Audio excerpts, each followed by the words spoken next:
in the teaching profession, it's not about knowing everything. You don't want to be a know-it-all on sage on the stage. There's some sage on the stage versus guide on the side. Mm. Teaching is, I don't think teaching, some people think of it as lecturing on a soapbox, but teaching is a lot about learning too. And so that there's a humility, I think, that comes with pedagogy or the art of teaching. And so Japan sparked it for me. I'm around the age when I could start to say this is 20 years ago and vividly remember it. Why do I say that? Today's guest is a conversation with someone that I have not talked to in over 25 years. And that is with the one and only, my good friend, Dr. Mary Eberhardinger. Dr. Eberhardinger and I went to Shrine of the Little Flower from kindergarten through 6th grade, in which she left, and our means of communication would resume somewhere in the mid 2010s via Facebook. Since then, she's been a published author. She's taught over in Japan, and she's earned her PhD. And it was such a good time to be able to catch up with her. So I'm really excited for y'all to hear this conversation. So ladies and gentlemen, here is Dr. Mary Eberhardinger. All right, ladies and gentlemen, I am super excited for this episode because for the first time in literally 25 years, I get to speak to a good friend of mine, and that is the one, the only Dr. Mary Eberhardinger. Mary, how are you today? I'm doing great. Thanks for having me, Brian. It's wonderful to see you after 25 years. Wow. Yeah, I know, right? It's we break the fourth wall, as we say in wrestling, when you take people behind the curtain. We've sat here for about 20 minutes catching up, and I was like, oh, we gotta hit record now. Some of these stories we could share on the podcast, but it's cool. But before we actually get started, I want to know, I always do a check-in. How are you? How you been lately? Thank you. Yeah. I recently moved back to Charlotte, North Carolina, right before Christmas. I've been moving quite a bit post-college, so my family's quite happy that I've moved back down south. But as you know, born and raised in Baltimore, Maryland, that's where you and I met in kindergarten, and I still visit Baltimore sometimes. It holds a dear place in my heart. I'm doing good. I've got my 2 dogs here, and so far steady. Yeah, it's definitely cool, to see, how your journey, which I can't wait to get into. But I'm gonna tell everybody that like you said, we met in kindergarten, and there was like a streak, right? So Dr. Eberhardinger and I went from kindergarten all the way 6th grade in the same class. So where our school, Shrine of the Little Flower, would have the first few years 2 first grades, 2 second grades, 2 third grades, we was always in the same class. And then in 1998, she left. And I was like, no, like I just knew we was going to like go the whole distance from, well, you was there before I was, but go the whole distance from K to 8. But you left us. And like I told you before, at the time you left, the Orioles weren't the same.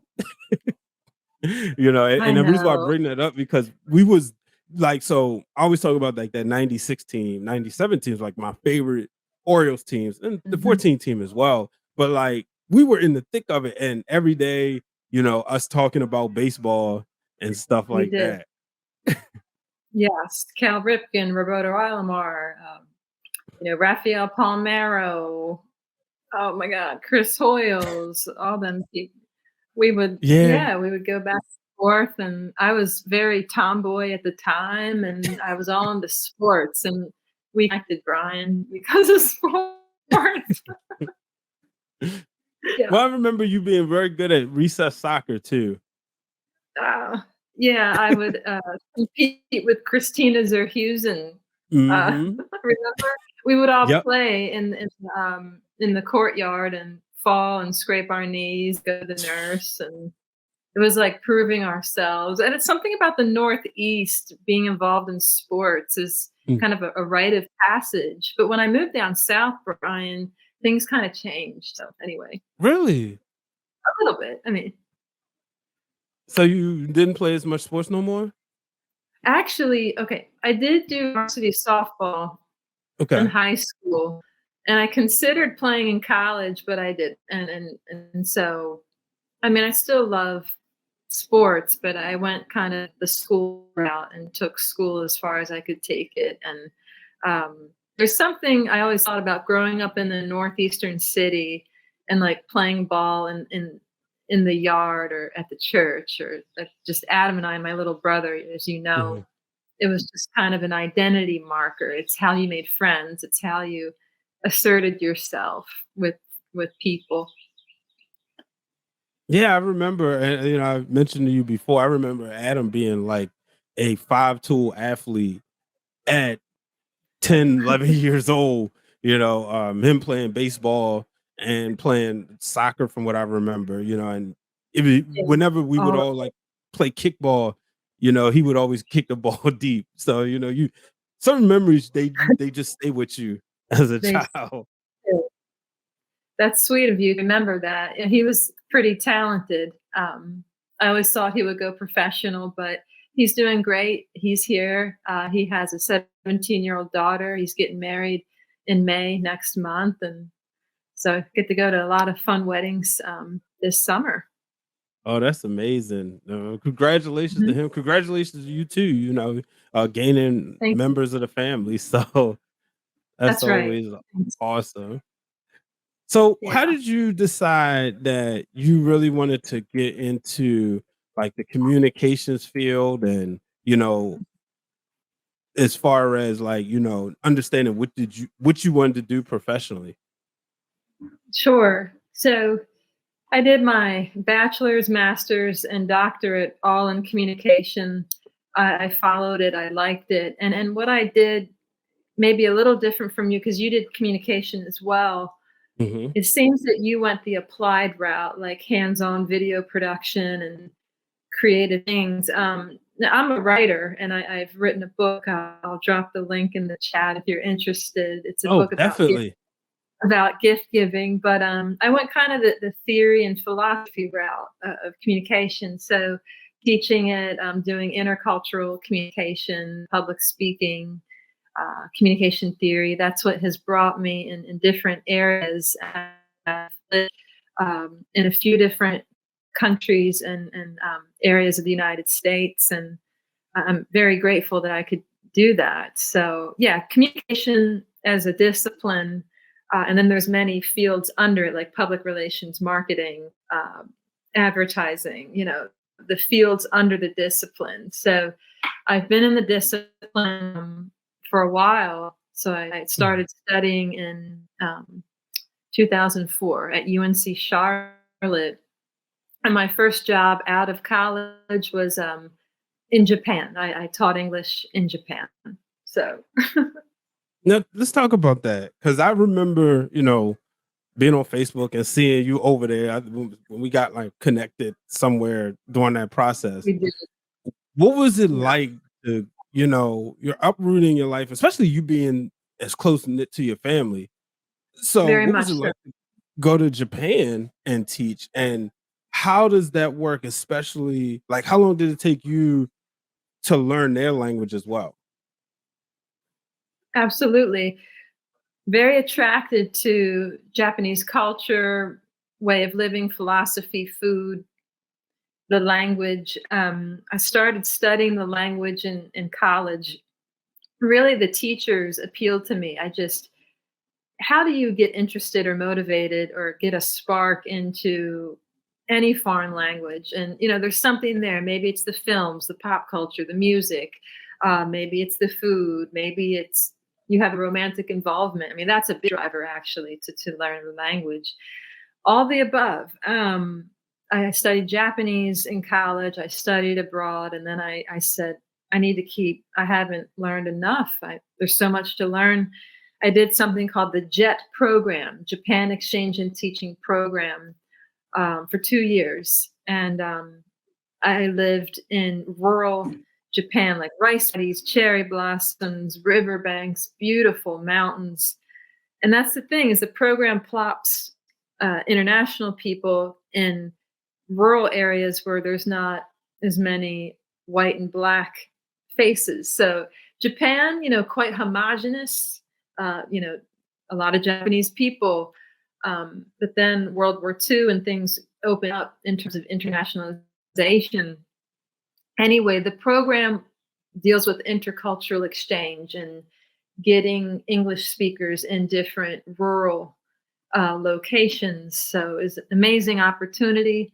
I'm passionate about Japan. I incorporate it in my writing and my teaching. The art, I have art that I love from Japan.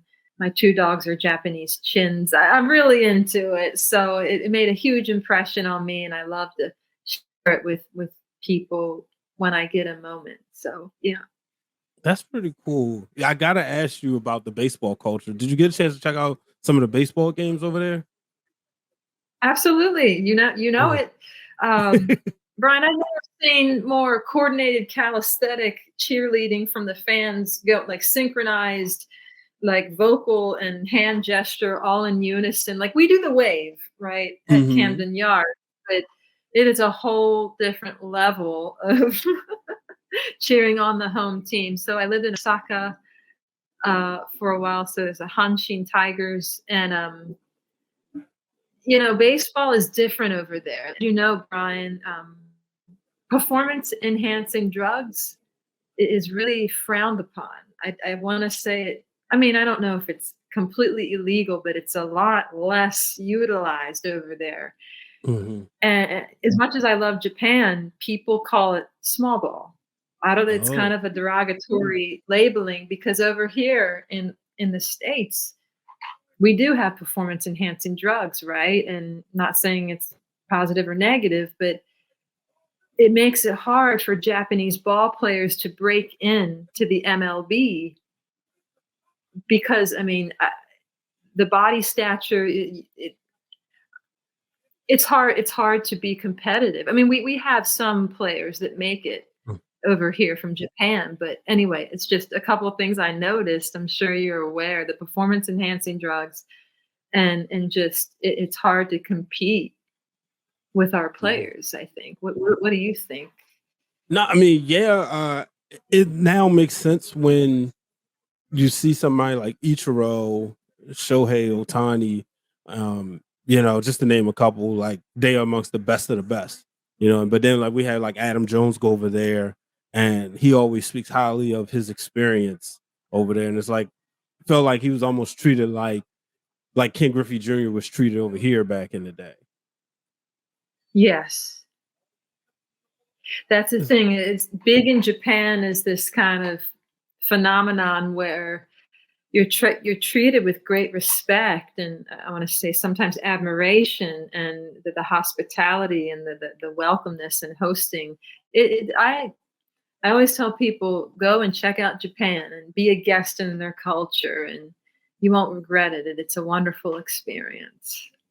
Yeah, my co-host, one of my best friends, the Dwayne from the wrestling realm, he's like very been studying like a lot of their culture because that's one of his goals is to go over there and even their wrestling over there is I have quite a few friends who wrestled over in Japan and they just talk about the discipline, especially when you go Mhm. into the dojos and learning.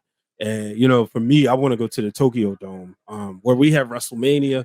New Japan Pro Wrestling has Wrestle Kingdom, so that's like a goal to go there and see it in the Tokyo Dome. Yes.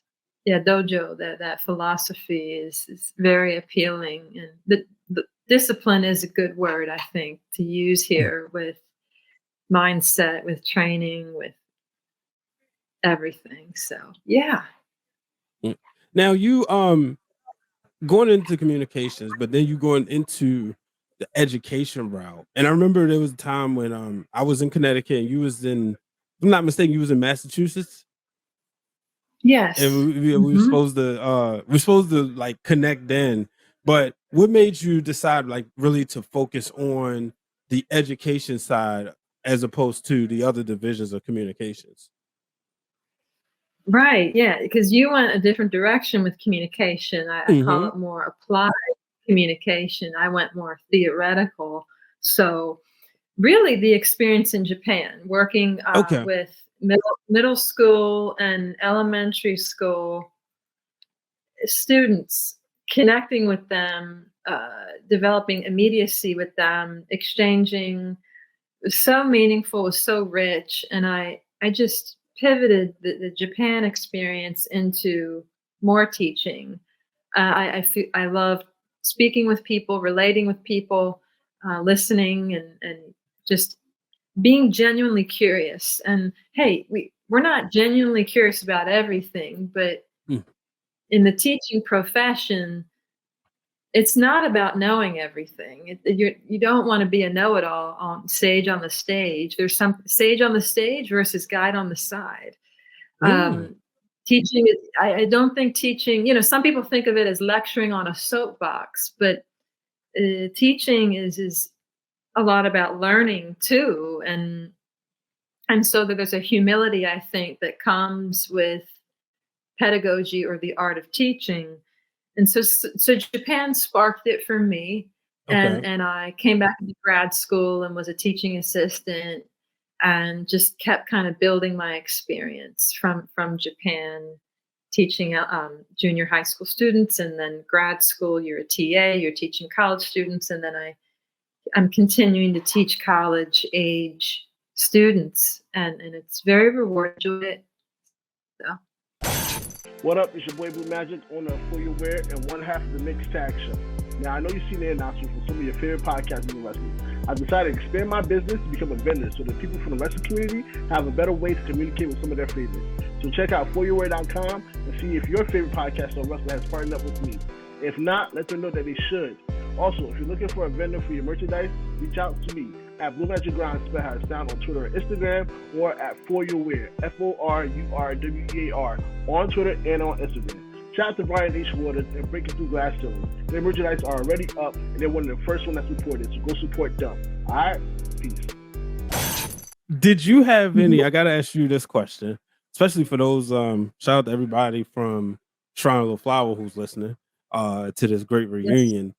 Did you have any teachers from Shrine that inspired you, or that took you like as you're out there that you can kind of take something from? Yes, I sure did. Okay, Miss Garvey, second grade. I can expand on this. So you and I she were was touching awesome. base about remember just kind person. What she did was she took the time to write a little greeting card, and she'd say, "Dear Brian or dear Mary, you did great at the talent show. I really enjoyed your performance." And like we're doing Spice Girls, or I don't know. Did you do the talent show, Brian? Nah, I didn't. Did you So do? I didn't do the talent show until eighth grade Okay. when I was the ring Okay. announcer. When the fifth graders decided to do wrestling, this is the height of the WWE Attitude Era, and they decided to have a Yes. match, and I was the ring announcer. That's the only time I did a talent show. Fantastic. I'm sorry I missed it. I would have loved to see you. It's like the early stages of Brian H. Waters. Um, that's amazing. But isn't it cool that they had the talent show and we could Hmm. express ourselves like in different Yeah. ways and have that sense of audience? And so Miss Garvey took the time to acknowledge. She hand wrote in cursive, of course, um, Hmm. little note saying, "I appreciate you." And she just took the time to do those gestures, and it means a lot. And I think that's what making connections and teaching and learning is all about, is making that extra step to know who you're talking to. And so she did that with me. And I actually, I got in trouble sometimes, and she would have to You teach me. I think I did once, but and that was mortifying because I respected Miss Garvey so much, and she. Anyway, these are good things about a teacher: is you mess up, and they need to call you out on it. hmm So she called me out one time, but anyway, Miss Garvey, absolutely. But then in college, there were other role models who inspired me as well. Yeah. So what was like some of the highlights, especially when you came back, um, and before you went into your PhD? What was some of the highlights that you had in grad school? Highlights in grad school. Um, so University of North Carolina, Greensboro, UNCG. The UNC system has many branches, right? So I was in grad school for 2 years there, hmm but then my PhD was for 4 years in Pittsburgh, Pennsylvania. So, you want me to speak on the master's and the doctorate together? Yeah, Kind of yeah. high. Yeah. So the thing about being a grad student is everyone says it's difficult. Well, what the heck does that mean? Financially, emotionally, time schedule wise, what do you do? So you can do different part-time jobs. You can organize your life and make the meals at home and bring your snacks to campus and just be really committed to it. So highlights really just connecting and getting to know people, colleagues, classmates are from around the world. Saudi hmm Arabia, Ghana. I'm so pleased. I have contacts around the world because we come together in those classes and we're colleagues. So also the professors are wonderful and they're lifelong connections. So the highlights for me are making the connections, making the friendships. And I feel that some of these are lifelong friends. So, of course, I presented and published and taught and you know th- things like that. But the highlights are the people. I think hmm with doing that kind of work because it's hard, it's stressful. You don't have a lot of time. You go into student loan debt, and but how do you manage that? How do you chip away and shave away and say, Right. I love this? You have to love it. If you don't love it, then you can't justify the sacrifice with the loans and the everything. And so I did love it, and the people make it worthwhile, I think. Yeah. Now you talked about publishing. Can you talk about the process, the first time you became a published author, and the reward, the personal reward it was for you?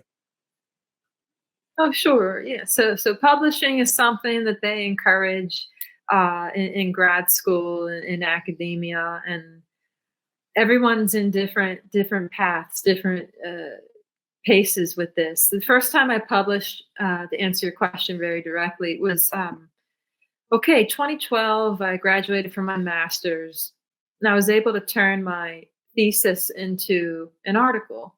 hmm My article was about Japanese manner posters. When I lived in Japan, I took pictures of posters and I developed a paper as my first publication. It felt great. You announce it, you share it, and you kind of have to announce your publication and not in a egotistical or bombarding way, but people don't know what you're up hmm to. And so I try to tell students it's a form of self branding, but announce, share, just share a link, what you're doing. People are curious and wondering and interested in what you're up to. So I think you can do it in a way that's still humble and showing people that you're serious.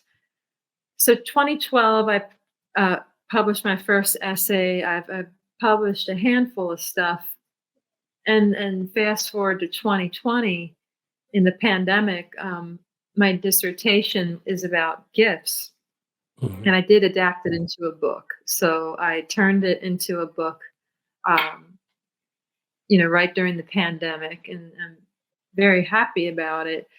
Who really cares about, some of the dissertations? Like sometimes they're never read, but it's a personal account, a personal feeling to get it done. And you're laying in bed with a laptop, in a comfortable position, just getting words out on a blank screen. Mhm. And you got to like the topic. And so, anyway, it's rewarding. You work with a publisher, you work with a publicist, but in COVID times, you are your own publicist. So, you got to, again, announce yourself, put yourself out there, share with your networks. Because during COVID, the promoter, wasn't as much promotion support. So it's self promoting. So yeah, I learned a lot in the process. Do you have any advice for anybody who would look to write a book? Okay. The kind of book I wrote was taking academic, like research questions and international experiences from me, Japan, and turning it into a book. Mhm. But there's all kinds, novels, creative writing, fiction, all kinds of genres. But the genre I did was more philosophical genre, rhetorical and philosophical genre. So, what advice do I have? Talk with people, and you eventually need endorsements of the Okay. book. You need basically people above you who have been in the game for much longer than you have. You need them to vet on your book to say, hey, I've read this draft and I support, I endorse this. And their name gets attached to that project. And I think it's important to keep your mentors, people, superiors, and uh, in fresh, healthy communication. Because if you have a book project or a proposal, you really do need to lean on those people and say, I have a proposal. Would you be willing to read my draft? Would you be willing to review it and endorse it? These are different questions. Having people to turn to in that process, I think, is good and helpful. No, no, that's definitely helpful. I've interviewed people who have written books, and that's one piece of advice they haven't given. So I definitely Okay. appreciate you, and I'm pretty sure the listeners will. How did you balance life? Because usually, like, just reading a book is an investment of your time, right? So I can just imagine writing and rewriting, and So how do you balance? Like, did you set aside time just for book writing, or did you kind of get it in where you could fit in? How did you like balance? Absolutely. It's a great question, especially if you have family and children and full-time or part-time job. How are you doing this thing? So I would text message myself paragraphs. I would email Oh. myself a sentence at a time. If an idea comes to my head, I'm getting it out on my phone, on the computer, in a lunch break while I'm sitting at the doctor's lobby, while I'm on the train. Any second you have, getting the reading done for a program is one thing. There's so much reading that's required. When the heck are you getting that done? Just in between moments. So, Mhm. sitting at the computer for 5 hours at a time is a large chunk. It's kind of unrealistic. So to answer your question, I would email myself chunks in between work. Like I was teaching 4 classes at Slippery Rock University in Pennsylvania, which is where I used to own a home in Mhm. rural Pennsylvania. It was beautiful, but I no longer live there. Um, I would email myself chunks, but also I creatively reworked writing through the years. So throughout the years, I've been writing papers. Okay. And those papers have gems, little nuggets. Not all of them, but some of them have gems of relevant information. So I go through all of my papers and I'm looking for a paragraph that is talking about giving and receiving. So I'm going to pull that chunk from an old paper into the book project. Mhm. Um, and so, in that regard, you're creatively reusing some material that you've already written and you're reworking the material. So, rather than starting creating the wheel from absolute scratch, I encourage what I did was you go back into the archives and you pull some Oh. material forward and you kind of, yeah, if that makes sense, some of that. And so, I also want to go back to your role as, an educator. What's been some of your rewarding moments as far as, educating, future communicators and, future leaders? Mhm. Rewarding moments, working with, people are in their 20s. And so I once, a colleague and I took 20 students to Japan, Kyoto and Tokyo. We got an external grant.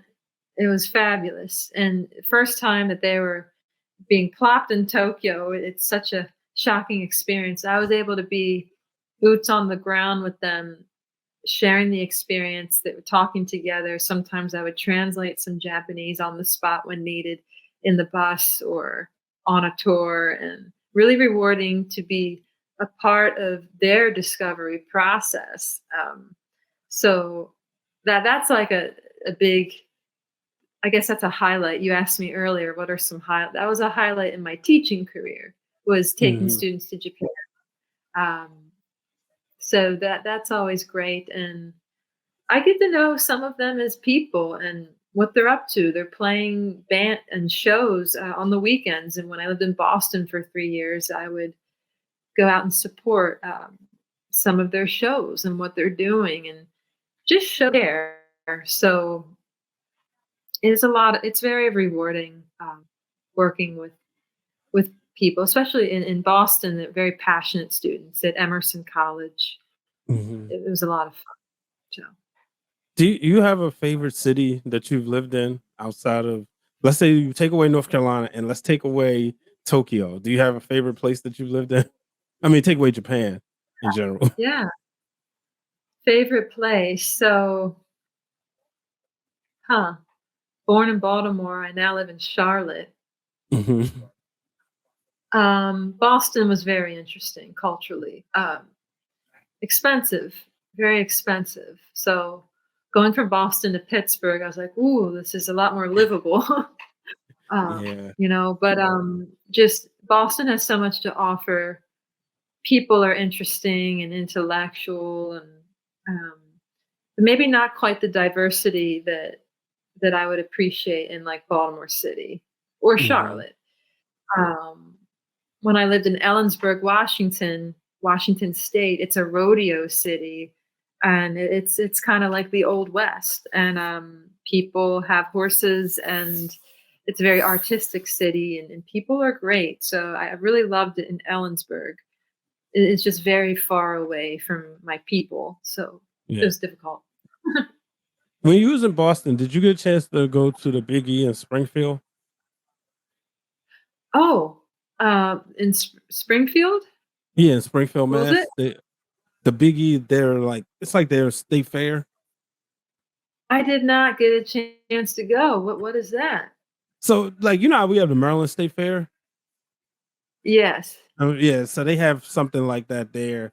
And Oh, I was in Connecticut for 2 years, and I went, um, well, yeah, 2 year, yeah. So 2 fall seasons, and I went both times. The first time I went with my cousin who was living there at the time, and she took me. And then the second time was when my kids were able to go. And it was pretty cool. nice. You get to see, you got the rides and stuff. But it's like one of the things that when I was at ESPN, everybody who was like from Mass would always say, "Oh, you got to go up there. You got to go to the Big E." Of course, like The Basketball Hall of Fame is right there too, and so I got a chance to go there as well. Cool. Did No, you I didn't get to see go. That's awesome. you good? Did you get to Fenway? Oh, yes. Okay, Yes. yeah, I went once. Saw the Orioles up there. They lost that day. It was a doubleheader, and I went to the afternoon game that they lost. But they did end up using my photo from that game on TV, so that was Excellent. pretty cool. Yeah. It's such a beautiful park, and it's hard to get tickets. Like, I don't know how I got tickets to Fenway, but a few friends and I did, and it was Mhm. amazing. You get fish and chips or lobster roll or what, you get that experience, and I loved it. But Brian, have you been to PNC Park in Pittsburgh, Pennsylvania? Not yet. That's a goal. Ooh, I recommend it's really pretty. The bridges, it's a city of bridges, and it's amazing. Yeah, last year at SummerSlam, I was after the show, one of the WWE ring announcers, color commentators. He's from Pittsburgh, and so me and him and Hugh were actually on the rooftop, and we was telling him like we're big baseball fans, and he's like, "Oh man," So he starts talking about PNC Park. He starts talking about Roberto Clemente and just all Yep. the stuff with the Pirates. And he was, he told us, when if WWE is ever in town at the same time, let him know and he can give us a tour. So that's Awesome. on the to-do list. Do it, do it. Yes. They argue it's the most beautiful park in the United States. I don't know. You'll have to decide yourself. But I'm not hey, ready to yeah, ever say anything looks better than Camden Yards. I you know, know. Yeah. I've been to excuse me. I've been to Tampa, which is the worst out of the I think six I've been to. I've been to Okay. Chicago, the White Sox Stadium, so it's Progressive Field now. Yankee Stadium, Mhm, which I think is overrated. Fenway, which I would say is the second nicest to the Orioles, and then mhm, the Washington Nationals Park, which I think is mhm. boring. So I think because when I went, they were still doing construction, so they haven't really developed the city outside, like the outfield. So I was just like, "Oh, this is Yeah. boring." But one of Yeah. my mentees is actually a beat writer for the Washington Post, and he covers the Nationals. So I'm always looking like on his social media. Shout out to Andrew Golden to see like you know him, inside the stadium. I know the Orioles are actually playing the day we're recording this. The Orioles are playing down there today, and I was Oh talking my. to yeah, I was talking to my good friend Patrick Smith, who's on episode before this one, and he was saying that he's going to probably go down there. So I've, I don't have to go to the Nationals Park again. Maybe it's a good game or something, but hmm. Mhm. But my goal is to go to every baseball park. Mhm. Yep. Um, so I know you're going to speak with William Patrick Corgan soon. I'm really excited about y'all connecting. He is a big, not only advocate for professional wrestling, obviously, but uh, Chicago Cubs baseball. Oh, nice. Yeah. He's really into that, and he's a baseball fan as well. So it's all Yeah. good. Excuse me. When I was Mhm. in Chicago, the day I got there was the last game of the White Sox homestand. So I had to literally I think I got there around 12 and we went to like the 2 or 3 o'clock game. So I just made it. And then the Cubs wasn't coming back into town till the next day after I left. So I was disappointed by that. But I definitely want to I do plan to go back to Chicago soon. So and then I like SummerSlam's in Hmm? I liked it there for sure. Yeah, yeah. So I'm definitely looking to cross off some more ballparks this year. Good, good. Yeah. But yeah, but before we get out of here, I gotta ask you this question. Over Okay. your career, you've done so much. When did you feel like you broke through the glass ceiling? When did you have that moment where you were extremely confident and knew you were living in your purpose? Oh, glass ceiling, yeah, moment. Um, yeah, I have an answer here. So, best day of my life where I'm feeling great, confident, Mhm. happy, filled, full of meaning. I feel good with the people around me. People are clapping, smiling, going out to a nice dinner, celebrating. Was the day I defended my PhD dissertation. Nice. This sounds nerdy, but No, that's they're like, perfect. "What should we call you?" And they're like, "Do you want us?" I was like, "Please call me Dr. Eberhardinger." But my only in those contexts. I mean, but it's I had earned it, and people were really happy to hear my dissertation, and I was right before COVID hit, and meaning everyone went on Zoom after me. My Mhm. colleagues defended their dissertations. It's a 10-minute presentation where you talk about your project, and traditionally you have a room full of people, family, loved ones, professors, students, all are welcome. These are public events, anyone can come. And I was so happy that people came to my defense. It was on Friday the 13th in March of um, 2020. And it was, again, right before they said no more in person, face to face. So I feel so lucky. My parents came up from Charlotte to Pittsburgh. And I just felt very blessed, very loved, validated.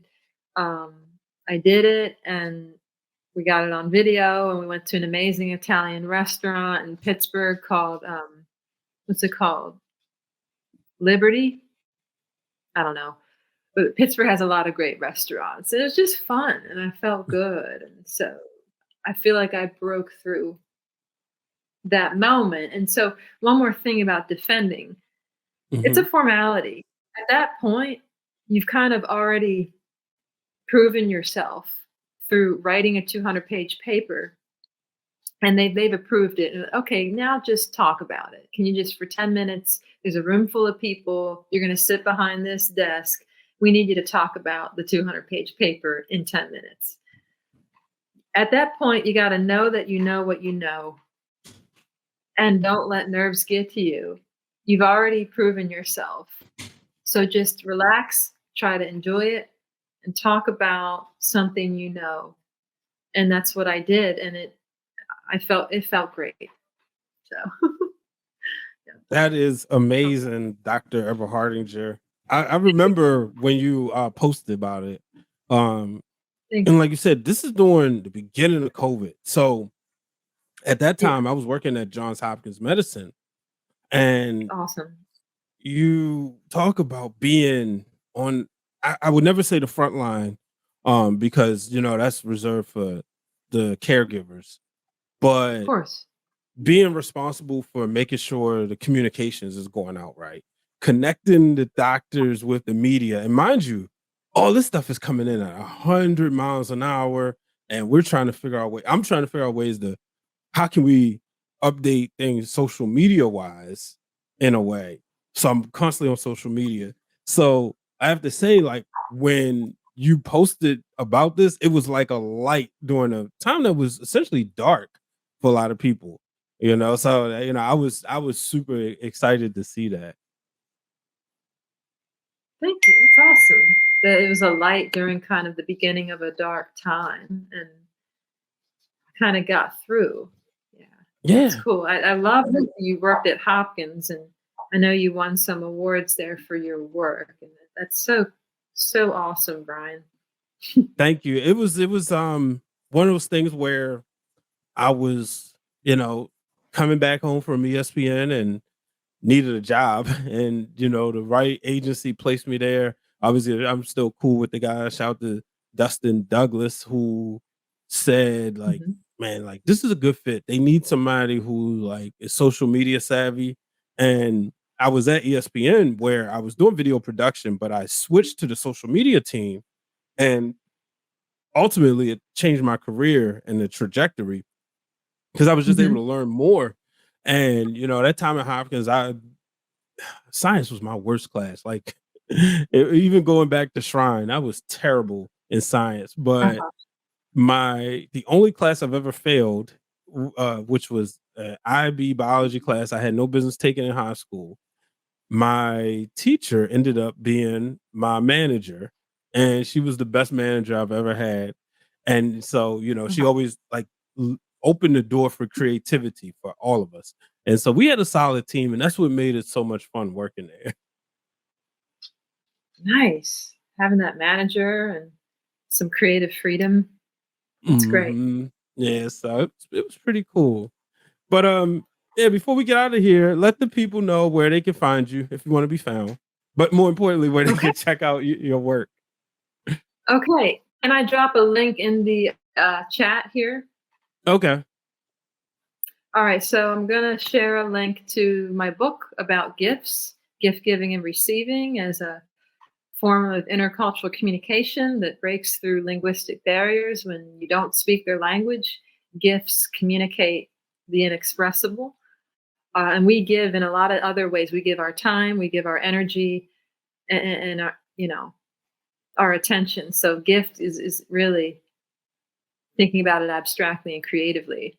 Uh, One more thing, Brian, I have someone who wants to say hi. And look at the video here. Nick Foley here. That's awesome. He just wanted to say, have a nice day. Yeah. I have a Funko Pop package that got the Sacco. It's around here somewhere. Not the Sacco. Uh-huh. Sorry, throwing a curveball at you. Yeah, that was good. That was good. I really appreciate that. He wanted to say, have a nice day. Okay. Well, ladies and gentlemen, make sure y'all check out Dr. Eberhardinger's work. I have the link. It will be posted. Well, it's in the description of this podcast.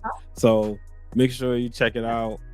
I really appreciate the time. I'm definitely super happy we got to catch up, and we will definitely be staying in contact from here on out.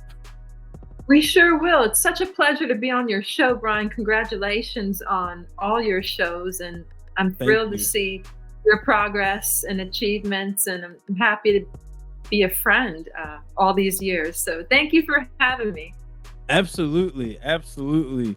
Ladies and gentlemen, remember, do not let anybody place a ceiling above your success. So long, everybody.